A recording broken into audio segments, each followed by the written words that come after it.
Hi, and welcome to this live reading from Moonlight and Belladonna by Dawson, and this is presented by Itsy Bitsy Book Bits. Chapter 1. Bella.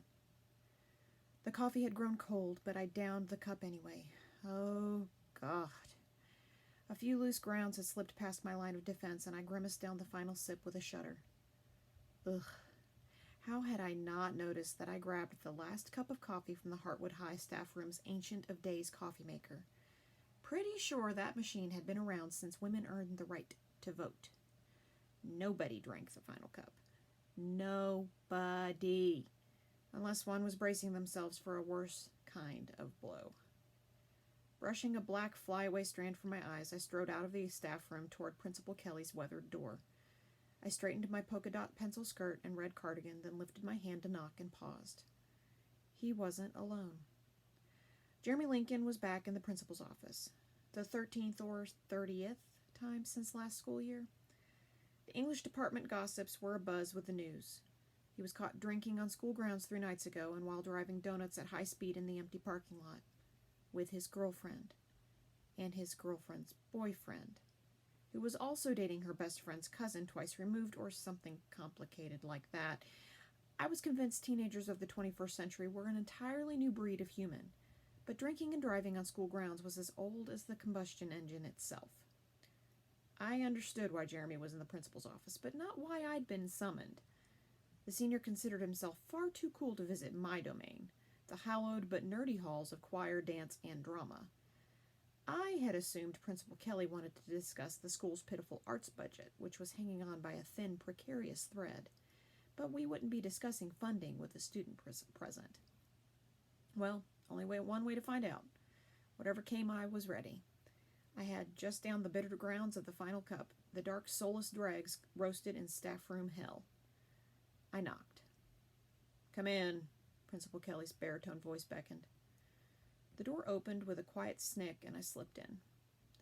A silver septum ring dangled from Jeremy's nose. Black faux plugs decorated both ears, one ear boasting another silver hoop and a few silver studs.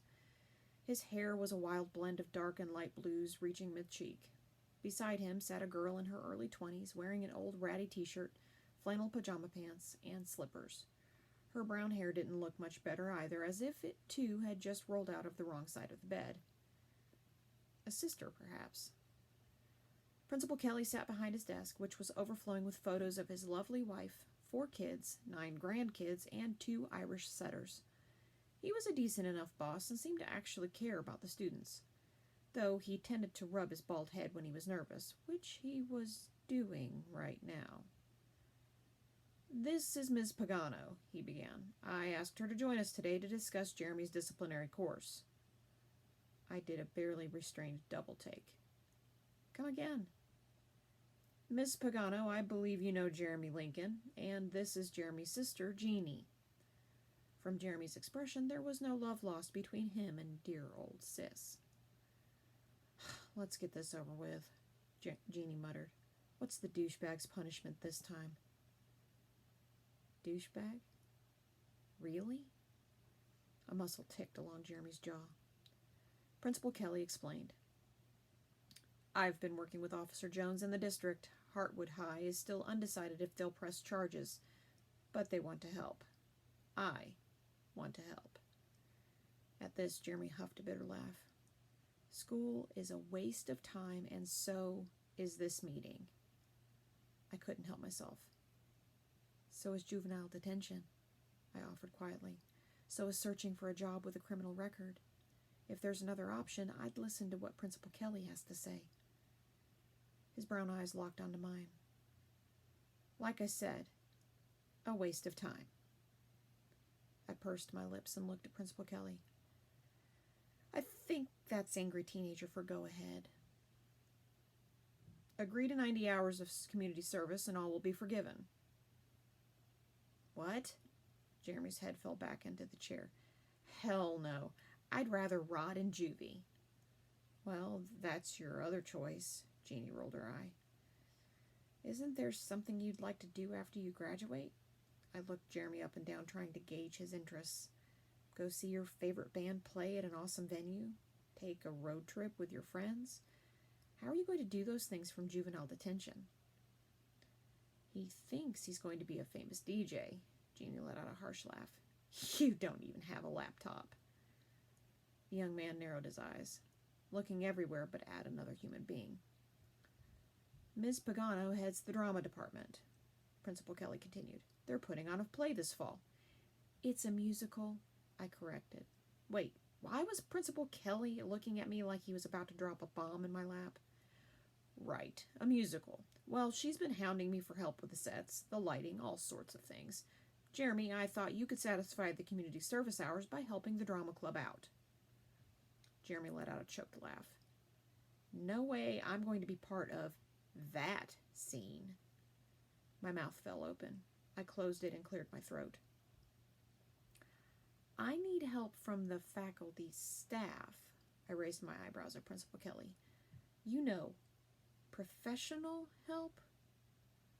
Well, we don't have the budget for that. From where I see it, you need a set of strong arms. Jeremy has those. It's a perfect solution. It was far from a perfect solution. I needed strong arms attached to someone who was actually invested in our fall production. Wrangling Jeremy as a volunteer was likely to be way more trouble than it was worth. He wasn't known as a bully, but Drama Club had always been a safe space. I couldn't have him making fun of my kids or inserting a bad dynamic into the mix. Jeremy still refused to make eye contact, and instead picked at a dry piece of something on his jeans with an expression bordering on barely contained rage. I stifled a sigh. Drama Club did need help, and more importantly, so did Jeremy. He needed another chance, and who knew, maybe this would be good for him. Part of what we need, I leaned forward toward Jeremy, is someone to operate the audio-visual equipment and lighting. It could be a good experience for DJing. Jeremy's gaze flicked my way. He lifted a dark eyebrow, giving me a look that was half boredom, half challenge. But beneath the furious veneer, I could see a glimmer of interest. Do you think you could handle that? That being our precious expensive equipment I had petitioned for 2 years to get. I felt like crossing myself and sending a prayer up to the patron saint of teachers. Jeremy shrugged. Yeah, I guess. Principal Kelly clapped. Great, then it's settled. Jeremy, report to the auditorium today after school. What time is club practice? 3, I said wearily. This is your last chance, Principal Kelly began. But Jeremy shot to his feet and in 2 steps yanked open the office door and then disappeared into the short hallway. I deflated into my seat and closed my eyes. Then I remembered his sister Jeannie was still in the room. My eyes opened reluctantly and traveled her way. She bared her teeth at me and I stilled. Could this family get any weirder? You have something right here. I what? Right here, Jeannie gestured to her bare teeth again. A couple of black dots. Principal Kelly pretended to scribble down notes, but his shoulders did a little shake. Traitor.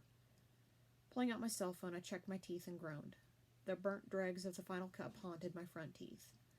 Well, that's just fantastic. There, you got it. Jeannie lifted a lazy smile my way. Thanks. Jeannie, it will be up to you to make sure that Jeremy sticks to this probationary arrangement. He'll have to be at drama practice every Tuesday and Thursday. She stretched her way out of the chair with a yawn and trudged toward the open doorway. I'll talk to him. And then with that, she disappeared down the short hallway after her brother. Principal Kelly rounded his desk and shut the door.